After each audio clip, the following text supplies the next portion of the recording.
আপনি সূরাতুল ফাতিহা পড়ে ফু দিলে তখন কাজে লাগবে যদি ইমানটা পাক্কা হয়, ইমানের মতো ইমান হয়। চিল্লা এখন ঠিক কিনা? এজন্য বিশ্বনবী বললেন সূরাতুল ফাতিহাই শুধু সূরাতুল ফাতিহার একমাত্র নাম না, এ সূরার অনেকগুলো নাম আছে। এ সূরার অসাধারণ একটা নাম হচ্ছে সূরাতুশ শিফা। সূরাতুল ফাতিহা পড়ে অসুস্থ ব্যক্তির গায়ে ফু দিলে সুস্থ করে দেয় কে? আল্লাহ। রাজি আছেন তো? এটারে আরবিতে বলে রুকিয়া। কি বলে? তাবিজ ঝুলাতে নিষেধ করেছেন বিশ্বনবী। গলায় হাতে পায়ে তাবিজ আছে না নাই? এক ছেলেরে দেখলাম গলায় 3টা, হাতে 2টা, পায়ে 4টা, কোমরে আবার বাঁধে, ওটারে কয় কাই তন। কি কয়? তো ছেলে সুস্থ থাকবে কেমনে? এগুলার ওজনে আর ভারেই তো সে অসুস্থ হয়ে যাওয়ার কথা। যে ব্যক্তি তাবিজ ঝুলায়, বিষ্ণুই বলেছেন তাবিজের দিকে আল্লাহ তাআলা তাকে মুখাপেক্ষী করে দেন। আল্লাহর জিম্মা, আল্লাহর রহমত, বরকত, mercy, blessings, protection from your lord, এটা আল্লাহ কেড়ে নেয়। পড়েন নাউজুবিল্লাহ।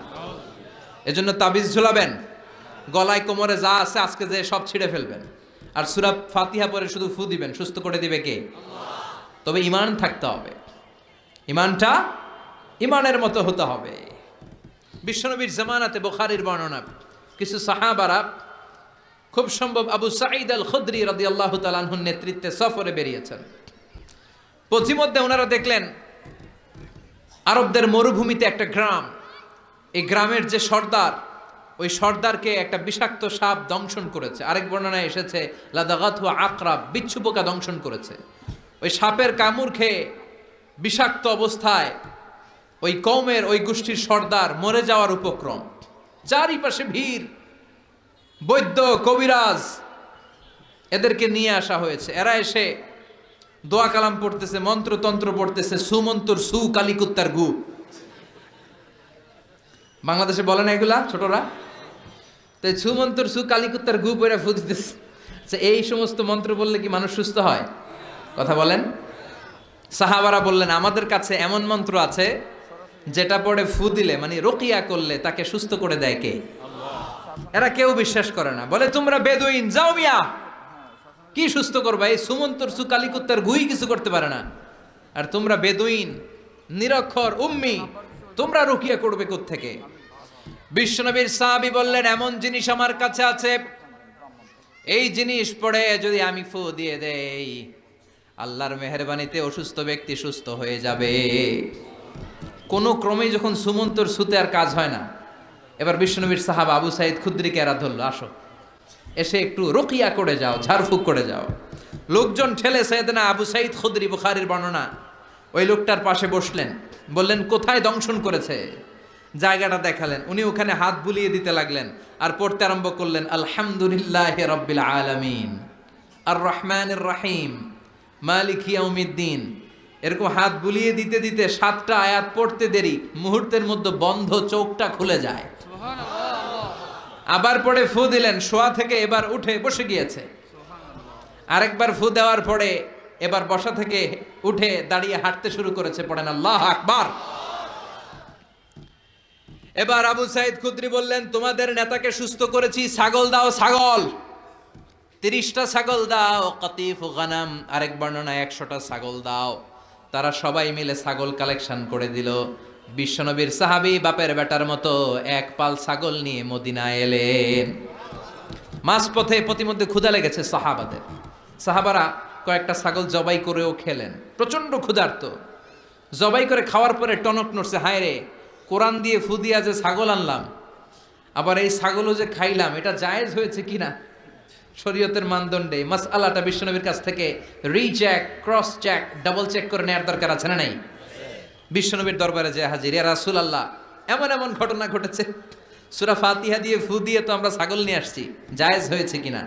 বিশ্বনবী বলে জায়েজ হয়েছে মানে কোরআনের দাম বাড়াই দিয়ে আসছস বেটা, কোরআনের মর্যাদাকে আরো বুলন্দ করে দিয়ে এসেছো, চিল্লায় বলেন আল্লাহু আকবার।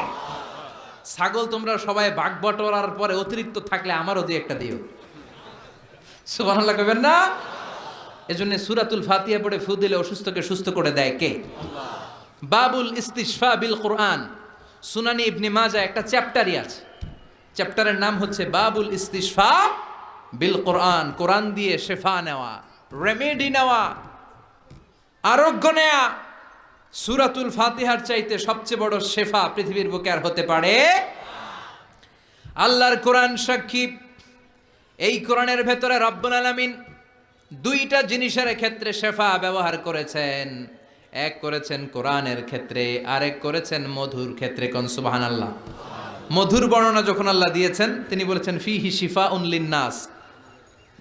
কোরআনের মধ্যেও যেমনি শিফা, মধুর মধ্যেও শিফা আছে না নাই? মধুর মধ্যে গ্লুকোজ আছে, সুক্রোজ আছে, ফ্রুক্টোজ আছে, ক্যালসিয়াম আছে, ক্যালোরিজ আছে, ভিটামিন আছে, মিনারেলস আছে, আপনার যা যা দরকার সব আছে। কারণ মৌমাছি যখন বিভিন্ন গাছের লতা পাতা থেকে, ফুল থেকে রস সংগ্রহ করে আনে, ওই গাছগুলোর মধ্যে বনাজি গাছ আছে না নাই? ঔষধি গাছ, ওই এলাকার যত বনাজি গাছ, ঔষধি গাছ, ঔষধ সমৃদ্ধ উপাদান নিয়ে এই মধুকে আল্লাহ তাআলা তৈরি করেছেন। কোন সুবহানাল্লাহ। এজন্য বিশ্বনবীর খাবারের তালিকায় সবসময় কমন থাকতো মধু। মধু আছে যেখানে বিশ্বনবী খেতেন। মধু গিফট করলে বিশ্বনবী সেটা রিসিভ করতেন। পারফিউম বিশ্বনবীকে কেউ দিলে বিশ্বনবী পারফিউম নেয় নাই, এরকম পাওয়া যায় না। ভালো মধু দিলে খেতেন, কিন্তু দুর্গন্ধযুক্ত মধু দিলে বিশ্বনবী খেতে চাইতেন না। বিশ্বনবীর খাওয়ার একটা স্টাইল ছিল, উনি যেটাই খেতেন ভালোটা খেতেন, বাসি কিছু খেতেন না। সুবহানাল্লাহ পড়েন। আমরা মাঝে মাঝে বাসি ডাল, বাসি ভাত, বাসি তরকারি মেরে দেই না? এটা কিন্তু ক্ষতিকর। বিশ্বনবী বাসি কোনো খাবার কখনো খেতেন না। মধুর মধ্যে একটা দুর্গন্ধযুক্ত মধুর প্রকার আছে, এটাকে বলে মাগাফিরের মধু। বিশ্বনবী কখনো মাগাফিরের মধুতে টাচ করতেন না। বিশ্বনবী রুটি খেতে পছন্দ করতেন, কিশমিশ খেতে পছন্দ করতেন, ছাগলের বাজুর গোশত মানে সিনার গোশত খেতে পছন্দ করতেন, মাশরুম খেতেন বিশ্বনবী, মাশরুম, রুম্মান খেতেন, ডালিম ফল খেতেন, দুধ খেতে পছন্দ করতেন, লাউ খেতে পছন্দ করতেন, জব খেতেন, বার্লি খেতেন, খেজুর আরবিতে বলে তামার বালাহ, এগুলো খেতে বিশ্বনবী পছন্দ করতেন। এই সবগুলোর ভেতরে পর্যাপ্ত প্রোটিন আছে না নাই? এজন্য মধুর ভেতরেও আল্লাহ শিফা দিয়েছেন, সূরাতুল ফাতিহার ভেতরেও শিফা দিয়েছেন। চিৎকার করে পড়তে হবে আল্লাহু আকবার। এরপরে বিশ্বনবী বলেছেন এই সূরার আরেক নাম হলো সাবউম মিনাল মাসানি, মানে নিত্য পাঠনীয় সপ্তবাক্য। ওয়ালাকাদ আতাইনাকা সাবআম মিনাল মাসানি ওয়াল কুরআনাল আযীম। আল্লাহ বললেন নবী, আমি আপনাকে নিত্য পাঠনীয় সপ্তবাক্য দান করেছি, পাশাপাশি কোরআনে আযীম দান করেছি। পড়েন সুবহানাল্লাহ। সূরাতুল ফাতিহার আরেকটা নাম হচ্ছে সাবউল মাসানি। সবাই আওয়াজ করে পড়েন সাবউল মাসানি। তাফসীর মাহফিলে এসে কিছু শব্দ শিখে যেতে হবে। I consider all the sitting people in front of me my student. আমি যখন বক্তৃতা করি আমি মনে করি যারা শুনছে তারা আমার ছাত্র। আমার আগে হামজা ভাই বসেছিলেন, তখন উনি ছিলেন আমাদের শিক্ষক, আমরা ছিলাম ছাত্র। আমার পরে শাইখুল ইসলাম শাইখ ভাই বসবেন, উনি আমাদের শিক্ষক, আমরা ছাত্র। কোরআনের ছাত্র হইতে মনে চায় না? কোরআনের ছাত্র হয়ে বাঁচলেও লাভ, মরলেও লাভ। যেরকম ঠিক কিনা? এজন্য এই সূরার একটা নাম হচ্ছে সাবউল মাসানি। চিল্লায় বলেন কি নাম? সবাই বলেন কি নাম? সাবউল মাসানি। সাবউন মানে 7, 7, আর মাসানি মানে যেটা বেশি খুব রিপিট করে, বারবার পুনরাবৃত্তি যেটাকে করা হয় ওটাকে বলে মাসানি। বিশ্বনবী বললেন এই সূরার একটা নাম হচ্ছে সাবউল মাসানি, মানে বারবার পুনরাবৃত্তি হয় এমন একটা সূরা, নিত্য পাঠনীয় সপ্তবাক্য। বাংলায় কি? নিত্য পাঠনীয় সপ্তবাক্য। যে 7টা বাক্য নিত্য পাঠ করতে হয়, নিত্য তেলাওয়াত করতে হয়, প্রতিদিন পড়তে হয়। যারা ফরজ নামাজটা পড়ে, শুধু ফরজ যদি পড়েন, প্রতিদিন 5 ওয়াক্তের ফরজ পড়লে কমপক্ষে 17 বার এই সূরাটা দিনে পড়তে হয়। যারা সুন্নাত সহ পড়েন তাদের প্রতিদিন কমসে কম 32 বার এই সূরাটা পড়তে হয়। রফিক ভাইয়ের বয়স কত হয়েছে? রফিক ভাই প্রায় 50 বছরের কাছাকাছি। আমরা আল্লাহর কাছে দোয়া করি আরো 50 বছর বাঁচায় রেখো।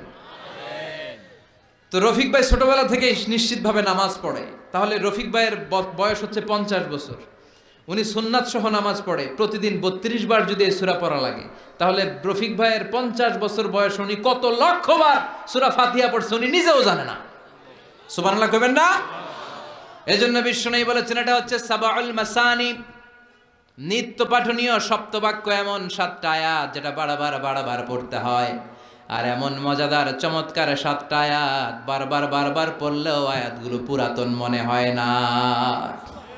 কখনো কি আপনার মনে হয়েছে সেই ছোটবেলা থেকে নামাজ শুরু করলেই সূরা ফাতিহা লক্ষ লক্ষ বার পড়লাম, এত সূরা ফাতিহা কেন, আজকে কুল ফেলে দেওয়া শুরু করব? এরকম মনে হয়েছে কখনো যে আজকে আর সূরা ফাতিহা না, আজকে শুরু করবো কি দিয়া? এরকম মনে হয়েছে? হয় নাই। কারণ কোরআন কখনো পুরাতন হয় না। লা তুহসা আজাইবুহু, কোরআনের আশ্চর্যান্বিতার শেষ নাই। ওয়ালা তাবলা গারাইবুহু, কোরআন কখনো পুরাতন হয় না। ফিহি মাসাবিহুল হুদা, কোরআনে আছে হেদায়েতের মশাল। ও মানারুল হিকমা, কোরআন হচ্ছে বিজ্ঞানের সুউচ্চ মিনার। চিৎকার করে বলেন ঠিক কিনা?